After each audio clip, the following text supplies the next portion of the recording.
አባቴ እኔን ፈልጎ መጥቶ ማዝናናት ሲገባኝ እስቲ ማን ነው አባቱ ቤት መጥቶ የሚሰጠውን ሲያጣ ሳርጠራን ሄደው ሳርጠራን ሄድኩት። ይሁን 9 ዓመት ሙሉ ሰርቼ ነው ቤት የሰራሁት። አባቴ አድኝኝ የሚል ጩኸት እየጮኸ ነይ አድኝኝ፣ እህትሽ በር ዘግታብኛለች፣ ሌሙ ላይ ነው የሞተብኝ አባቴ አድኝኝ፣ ልጅ አድኝኝ ሲል አባዬ በምን ልምጣ ትንሽ ጠብቀኝ፣ ደሞዝ ሐሙስ ነው ስል ሴጣን ማክሰኞ ቀን አባቴን ወሰደብኝ።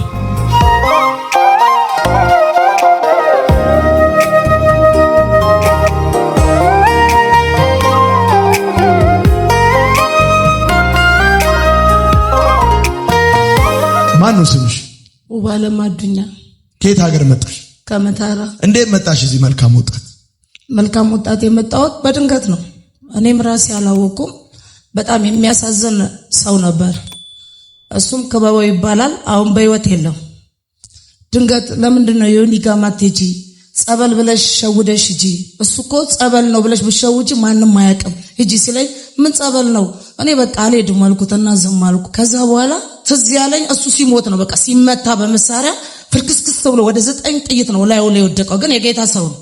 በጣም የጌታ ሰው በጣም ማንም በጠላኝ ሰዓት ማንም ባልወደደኝ ሰዓት ቸርች መሆኑን አላወኩም። ዮኒ ይገርማል። ጋንጃ ሰጥተውኝ አስጭሰውኝ የሆነ ባልትና ገባውኝና ለካ ሰዎች አያምኑኝም። እብድ ናት ነው የሚሉኝ። ቤተሰብ ጣላት። እኔ እድለኛ ናችሁ እናንተ እናት አባት ያላችሁ። እኔ ቤተሰብ እያለኝ ቤተሰብ አላቅም፣ እህት ወንድም አላቅም። የምኖረው ለእህት ለወንድሞቼ ነበር። እኔ ከምበር እነሱ ይብረሩ እያልኩ ነበር ክንፌን ምሰጣቸው። እነሱ አንገት ከሚደፉ እኔ ጉልበት አለኝ ነው ምለው። የትኛውም ወንድ አያሸንፈኝም። የትኛውንም ወንድ በቦክስም ሆነ በመዝረፍም ሆነ እበልጠዋለሁ፣ ቆልፈዋለሁ። የሚከፍተው ይክፈተው ብዬ በቃ የሆነ አለ አይደለ ለጋብዝሽ ብሎ አሁን ለምሳሌ ብዙ ሴቶች የሚሸወዱበት መንገድ አለ። ለጋብዝሽ ብሎ ዛሬ ከኔ ጋር ነሽ ሲል እምቢ አልልም። እሺ የምበላው ርቦኝ ስለሆነ ምበላውን እበላለሁ። ሲጋራም ከሆነ አጭሳለሁ። ጉጂ ዞን ላይ ማያቀኝ የለም። በቦሬ ማቲም ሆነ በጉጂ ዞን እበላለሁ፣ እጠጣለሁ። ከዛ በኋላ ሲመሽ አሁን ወንዱ የቱ ነው ሴቱ የቱ ነው ይለዩታል እላለሁ። አልጋም ሲይዙ አልከለክልም። ይያዙ ግን አልጋ ስር ነው ማስተኛቸው፣ ቆልፊያቸው። የእውነት ነው የምነግርህ ዮኒ። ጤና ሆቴል የሚባልበት አለ። አብረሻቸው አልጋ ይዞ ካንቺ ጋር ለማደር ብሎ ሲገባ ቆልፈሽው አልጋ ስር ተሰድረ አልጋ ውስጥ ይደሩ ብዬ አልጋ ውስጥ ያድራሉ። በቃ ደስ ይለኛል። በህይወቴ ማስተቃየት ደስ ይለኛል። ለምን አስተቃይተውኛል። እኔ በዚህ ምድር ላይ ተሰቃይቼ ነው የኖርኩት። አይቀበሉኝም። ድኛለሁ ስልም አያምኑም። ጤናማ ነኝ ስልም አያምኑም። ቆይ አንቺ አብደሽ ነበር? አብጄ ነበር። መቼ? ሐምሌ 10 ላይ የሆኑ ሰዎች መድኃኒት ይጨምሩ አላወኩም። ምግቡ ላይ እርቦኝ ነበር። እኔ ምግብ አልበላም። ለምን ነው የማልበላው? ለልጆቼ ያንሳል ብዬ። 3 ልጆች አሉኝ። ከዛ ቤት የተወለደም ልጅ አለ። ራሴ ነው የማሳድገው። ልጆች የእግዚአብሔር ስጦታዎች ናቸው እና ፍሬም ከእግዚአብሔር ዘንድ ነው የሚለውን ቃል አንብቤያለሁ። ይሄ ቃል ደግሞ ልጆቼን ያሳድጋል። ቅድም አባት ኩራት ነው ስትል በጣም ነው ያለቀስኩት። ለቃልዬ ለልጅ ለምሳሳለት ልጅ አለኝ። የመጀመሪያ ልጄ እንደ አባት እንደ እናቶኝ ያሳደጉት ልጅ አለ እና ለምቀርበው እማዬ ልጅው ለጅልኝ ያለ ሲያስቸግረኝ አሁን ማን ነው ሴት ናት ብሎ የሚጠይቀኝ እላለሁ። አምነው የሚጠይቁኝ የሉም። ለምን ሳይሆን ይፈሩኛል። ከነኩኝ ደስ ይለኛል ወንዶችን ማሰቃየት። ለምን አሰቃይተውኛልና አሰቃያቸዋለሁ በማለት ማለት ነው። ዮኒ አሁን ነው እህትነት ወንድምነት ምን እንደሆነ እዚህ ግቢ ያወቅኩት። ከዛ ሲያወሩ ኧረ አልሰከርኩም አትርፉኝ ስል የሚያተርፈኝ የለም። የትውልድ ከተማዬ ነው፣ የሚያተርፈኝ የለም። እየተንገዳገርኩ እንደምንም ብዬ አቅም ቤት ደረስ። ከመታራ ወጣሽ? ከመታራማ በመጀመሪያ ገና በ1999 ወጥቼ እዚህ ሃይላንድ ሆቴል ሐዋሳ ላይ ነበርኩኝ ሜዳ ላይ። እንደገና ደግሞ የሽርካ የሚባልበት እንደገና ስሬ የሚባልበት በየቦታው ግን ያስሩኛል። እስር ቤት እያሰሩኝ ከጆሮዬ ላይ ወርቅ ይወስዳሉ። የሆነ በጣም ማረሰው ከተማ አስገብተውኝ ማለት ነው። አዳማ ሆቴል ነው ነይ ግቢ ብለውኝ አሳድረውኝ ኪስ አውላቂ ናት ያለኝም በሙሉ የተማርኩበትን ዶክመንት ጄም ተመረያለው ቀዳ እንዳልነበር አርጋ እቺ ሽፍታ ናት አለችኝና በእግርሽ ነው የምትሄድ? ዝም ብለሽ? ምን እንደሚወስደኝ አላውቅም። ራሱ እየገጠመኝ ይሁን ክንፍ አድርጎብኝ ይሁን አላውቅም። ሴጣን ነው እንደፈለገ ተከራይቶኝ ማለት ነው ይወስደኛል የፈለገበት። ግን በዛ ሁሉ ሰዓት ማንም ሰው አልፈለገኝም። ይባስ ብሎ ደግሞ ሙያሌ የሚባልበት ሙያሌ ከተማ ላይ ቴኬዮኒያ ሆቴል የሚባልበት ፊት ለፊት ላይ ነበርኩኝ። ሜዳ ላይ ወድቄ ማለት ነው ፊት ለፊት ራቁቴን እርቃናዬን ወላ በስረንጅ እዚህ ጋር ይቀዱኛል። እግሬ አይራመድም ነበር። የእግሬን አሁን አልፎ አልፎ ያመኛል። ሐዋሳ ከተማ እርቃንሽ ነበር? እርቃኔን ነበርኩኝ። ሃይላንድ ሆቴል ፊት ለፊት ጉጂም ነበርኩኝ። ከዛ በኋላ እዚህ አገረ ማርያም የሚባልበት ሲሄድ እንደዳንኩ ሳቅ አሁን ድኛለሁ ቀጠሩን ብዬ ሰው ቤት ልቀጠር አራና ምንም አሉኝ። በቃ ሆቴል ብገባ አልኩና ሆቴል ገባሁ። አገረ ማርያም ሆቴል እዛ ስገባ ወልዩ የሚባል በሽሻ ቤት አለ። ሽሻ ቤት ሄጄ ስባለው ገንዘብ ሳጣ ጣጣ የለብኝም። ደስ የሚል በቃ በጨዋታ ልባቸውን አረገና ከኪሳቸው ላጥ። የመጀመሪያው ልጅሽን ከወለድሽ በኋላ ነው ያበድሽው? ሳልወልድ ሆዴ ውስጥ ነበር። ሆዴ ውስጥ ነው። ሀብታም መሰልኳቸው። የቦሬ ማቴዎች በጣም የሚገርሙኝ ሐኪሞችም ይሸወዳሉ። ሐኪሞቹን የሸወድኳቸው 50 ሺህ ብር ነው ምን ጠይቅሽ ስትወልጂ ያሉኝ። አረ ችግር የለውም እኔ ለራሴ ቤተክርስቲያን ማርያም ቤተክርስቲያን ጋሩ ነበርኩኝ። ይሄ ሰው አገባውሽ ብሎ ቤተሰቦቹ አባረሩኝ። ማርያም ቤተክርስቲያን የተቀበሩበት መቃብር ቤት የተሰራ የለም ሀብታሙ ይዘው ብሎ ለቀብር የሚሰሩት እዛ ውስጥ ነበር። ከዛ ልወልድ ስደርስ ሳለቅስ ሰው ድምጽ ሰማና ወሰደኝ ሆስፒታል። ያለኝ ከሲጋራ የተመለሰ 50 ሳንቲም። ከዛ በቃ ሀብታም መሰልኳቸው ከብዳቸዋለሁ። እኔ የሚያከብደኝ እግዚአብሔር ነው። ሸክሞኝ ሲር ከብጃቸው በቃ ችማ አላት ጠብደል ያለች ና ብለው አቅም ቤት አስገቡኝ። ከዛ ልጅ ሲሉ ብር ሲሉኝ አረ ችግር የለውም 50 ሺህ ብር አለ። ስለ ብር አትጨነቁ እንደምንም ብላችሁ ህይወቴን ብቻ ታደጉኝ አልኩኝ። እና ልጅና አውሬ ነበር የወለድኩት። እንዴት? ህፃኑ ሲወጣ በክርታስ ነው። አውሬው ድብልብል ብሎ የሆነ ጥርስ አለው። እኔ ራሴ አላውቅም። ከዛ እንዴ ይሄ ነገር ምንድነው ስል ልጅሽን እንዳይበላው አለችኝ ሐኪሟ። እግዚአብሔር ታድጎልሽ ነው ይሄ ልጅ እግዚአብሔር በዚህ ልጅ ያነሳሻል አለችኝና ልጁን ሰጠችኝ። ከሆድሽ የወጣው ልጅና አውሬ ነው? አዎ። እና ይሄን ሁሉ ለመታራ ነግራቸዋለሁ። ይሄ ልጅ አትንኩብኝ፣ ልጄ ከአውሬ ተርፎ ነው። ለባለቤቴም ነግረዋለሁ። የመጀመሪያ ልጅሽን ከወለድሽ በኋላ ህይወት እንዴት ቀጠለ? ህይወቴ በቃ ያው እንዳየው ማለት ነው። ከዛ መጥቼ አስቻለው አካዩ የሚባል ቦሬ ማቲ ላይ መሰረተ ክርስቶስ ቸርች ተይ መታራ ስትሄጂ ይብሳል እዚህ ተቀመጪ ሲለኝ አልሰማም አልኩት። ምስኪን ነው እንዳንተ። ባለቤቱም በጣም ምስኪን ናት። ሰው ታቀርባለች ግን ሰው ስማቸውን ያጠፋል። አሁን ያንተን ስም እንደሚያጠፉ ማለት ነው። ታውቂያለሽ እንደሚያጠፉት ማለት ነው። እንዴ እኔ ስመጣ ራሱ በጣም እያጠፉ ነው የመጣሁት። እኔ እንኳን ስመጣ አራት አትጂ ይሁን ይሻላል ልቃጠል እና ልሄድ ነው። የሆነ ታምር ተፈጥሮ ግን መሄድ አይቀርም። ዮኒ ጋር ልሄድ ነው ሄጄ አይዋለሁ። ግን እዚህ መጥቼ ሳይ አንተ ምርጥ ጸበል ከሚባሉት በላይ ነህ። እንደውም ምን አልኩኝ ጌታዬ ያልኩኝ ዮኒን የወለዱት እናትና አባቱ ይባረኩ ነው ያልኩኝ። እውነተኛ ከሰማይ አስበ ለትውልዱ ልትታደግ ያመጣከው ዮናታንን ነው። አሁንም ዮናታንን የወለደች እናት ማጸኗ ይባረክ፣ የምትኖርበት ዘመን የበረከት ይሁን ነው ያልኩት። አሜን። ምን አልሽ? የመጀመሪያ ቀን እዚህ ጋር ስትገኝ ለኔ ግራ ገባኝ። ለምን የትኛውም አገልጋይ ያላገኘውን ያገኘው? እኔ ለራሴ ግራ ይገባኝ። አሁን ይወዱኛል ከዛን ቀን በኋላ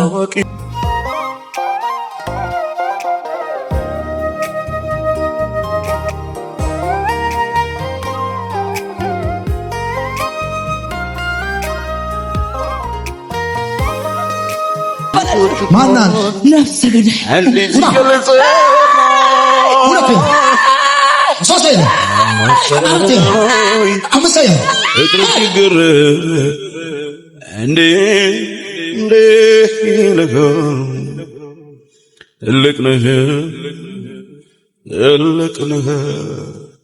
ትልቅ ነህ እግዚአብሔር ትልቅ ነህ።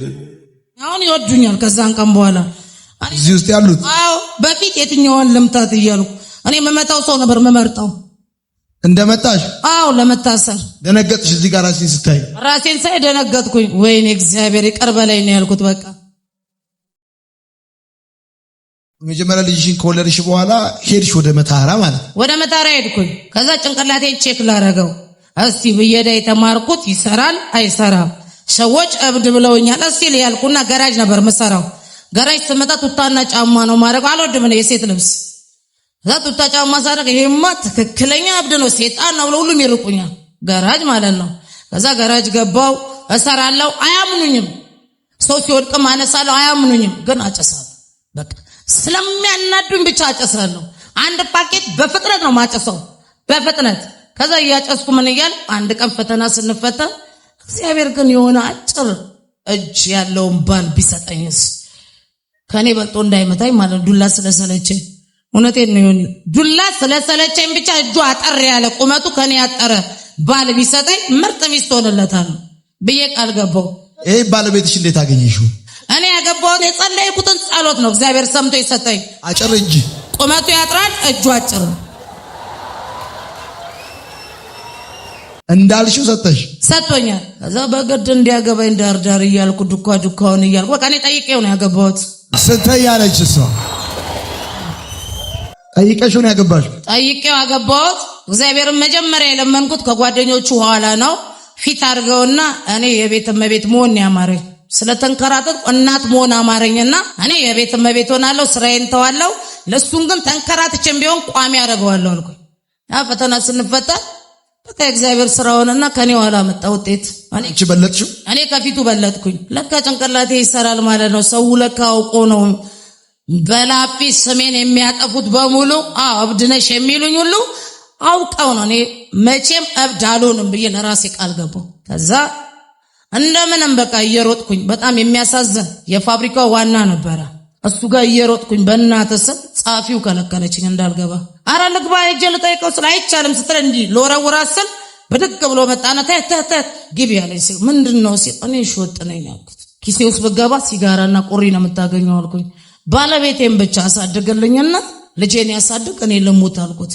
አንቺም አትሞችም እሱም ያድጋል ሂጂ በቃ አለኝና ባለቤቴን አሳድግልኝ። ዋናው ወደ መልካም ወጣት እንድትመጪ ምክንያት የሆነሽ የህይወትሽ ጥያቄ ምንድነው? ዋናው ምክንያት የሆነኝ ከሞት ስለዳንኩ ሐምሌ 10 ዛሬ አታዩኝም ነበር። የኔ ነገር ያበቃው ሐምሌ 10 ነበር። እግዚአብሔር 2003 አዳነኝና እንደገና ጨለማው ጎትቶ አንዴ በጨለማ ከተያዝ እንደ ማግኔት ይስባል። እቺ ቅመሽ ነው የሚሉኝ ምግብ አይሉኝም። እቺ ታጪ አንድማ በጣም የምታሳዝን እናት አለች። በቃ በቃ የሞላች አረቄ ነው የምትሰጠኝ። ይሄን በቃምሽ እኮ ኖርማል ተውኛለች። ስትሬሱን ስጋት ራሴ የማገኘው ሽንት ቤት ነው። እነዚህ ልጆችም ስወልድ እርጉዞኝ ባለቤት አያውቅም ሲጋራ እያጨስ እስቲል እስካሁን እስከመጣ ልጄ አንቺ ጴንጤ መሆን ትወጃለሽ ለኔ ብለሽ ኦርቶዶክስ ሆነሻል። አሁን ግን እኔ እንደበደልኩሽ አውቄያለሁ። እንደ አባት ለልጁ መኩሪያ ሲሆን አባት ለልጁ ጥላ ሲሆን እኔ ጥላ አልሆንኩሽም መኩሪያም አልሆንኩሽም ልጄ አሁን ይቅር በይ። ዮኒ በእውነት አባት ልጁን ይቅርታ ይጠይቃል? የኔ አባት በኖረልኝ ዮኒ ይቅርታ ጠይቆኝ አሁን ገና እግዚአብሔር አሰበኝ። አባቴ ከኔ ጋር በቃ ሆነ ስል ሞት መጣና ጨለፈብኝ። አባቴ በላይ ከፍ ብላ ያለ ከፍ ብላ ያለ ከፍ እንደ ሰው ቁጭ ብዬ አዘኔን አላስተዛዘንኩ። አባቴን ስቀብረው ዮኒ እናቴም አለች እህቶቼም አሉ። ልጄ ያለኝ በመጨረሻ ያ ያልኩሽ ቤት ቦታ ሳትሄጂ እንዳትቀሪ እሱ ነበር ያንተን ቻይናል ግን አላቆም የት ጋር እንዳለ ያ ያልኩሽ ቦታ እንዳትቀሪ እሱ ከሰማይ የተላከ ሰው ነው እሱ እና አባት ይሆንሻል ሲል ኧረ አባ ሰዎች ሚሉት ሌላ ነው ተው እኔን ማንም አይወደኝም እኔም እከተልሃለሁ አልኩት። አባቴም ማለት ነው አትከተይኝም አለኝና በተማሪ ፊት ከኔ ኋላ የተወለዱት ብዙ ስራ ከኔ ጋር ያሉት ባንክ ቤት ነው የሚሰሩት። እኔ ማስኮርጃቸው ሁሉ ጥሩ ቦታ ነው ያሉት። እኔ ግን ያለሁት እታች ከሞቱት በላይ ካሉት በታች ነኝ። እንደ ሰው አምሮብኝ ምናምን አላውቅም። እንደ ሰው ዛሬ የመጀመሪያ በቃ የተወለድኩ የመሰለኝ እዚህ ቤት ስመጣ ሰው አያዋራኝም፣ ጎረቤት አይወደኝም፣ ማንም አይወደኝም፣ ማንም አይጠጋኝም። አባቴ ግን መጥቶ እንዲህ አለ ልጄ ቤትሽ የት ነው ብዬ ስጠይቅ ያቺ እብዷ እያሉኝ አንከራተቱኝ። እኔ ነኝ ለዚህ ሁሉ ተጠያቂ። እኔ ስሞት ይለጥዮን እዚህ ጋር ትልቅ እብጠት ነበረኝ። ባሌ በመፍለጫ መቶኝ ስተኛ አላቅ ከሰላቅ ስላለው ሳራ ዳዶ ለባለቤቴ እንዳይራብብኝ መቃሚያ እንዳያጣ እዚህ የሚወስደው ነገር አለ እሱን አጥቶ ከሰው እንዳይለምንልና ተሯርጬ ግን ወላጆቹ ሳያውቁ ገንዘቡን ጨርሳ ይሉኛል። እኔ ገንዘብ አልጨረስኩም ዮኒ አባቴ እኔም ፈልጎ መጥቶ ማዝናናት ሲገባኝ እስቲ ማነው አባቱ ቤት መጥቶ የሚሰጠውን ሲያጣ ሳርተራም ሄደው ሳርተራን ሄድኩት ዮኒ ሳርተራ ሄጄ ስመለስ ባለቤቴ ለካ አባቴ ባለቤቴን 10,000 ብር አውጣለው ከቁጠባ ወጥቶ እኔና እሱን ሊያጋባ። እኔ የትዳር ወግ አላውቅም ወልዶ አልጋ ላይ መተኛት አላውቅም ዮኒ ከወለድኩኝ ጠዋት ከወለድኩ ከሰዓት ተነስቼ ተሰርቼ የምበላው የእውነት ነው የምነግርህ። መታራዎች አሁን የሚያዩት መታራዎች ያውቃሉ ግን ክፎኛ አይደለም የጣሉኝ ለምን እንደሆነ አላውቅም። አሁን ግን የበደሉኝን ሁሉ ይቅር እላለሁ ብዬ ነው እዚህ ጋር የወጣሁት። እብድ እንዳልሆንኩ ወቁኝ። በጣም ነገ አገኛለሁ። የትኛውንም ስራ መስራት እችላለሁ። ይሁን ግንበኛ ቢሉ ሰራለሁ፣ ረዳት ሰራለሁ። ያልሰራሁት ስራ የለም። ጋሪ 9 ዓመት ሙሉ ሰርቼ ነው ቤት የሰራሁት። አባቴ አድኝኝ የሚል ጩኸት እየጮኸ ነይ አድኝኝ፣ እህትሽ በር ዘግታብኛለች፣ ሌሙ ላይ ነው የሞተብኝ። አባቴ አድኝኝ፣ ልጅ አድኝኝ ሲል አባዬ በምን ልምጣ ትንሽ ጠብቀኝ፣ ደሞዝ ሐሙስ ነው ስል ሴጣን ማክሰኞ ቀን አባቴን ወሰደብኝ። አባ ደርሻለሁ፣ ይኸው ጨፍጭፌያለሁ፣ ጨፍጭፌያለሁ፣ ሰብሳቦ ሰርቻለሁ፣ 3000 ላገኝ ነው አባዬ አስደስታለሁ እያልኩት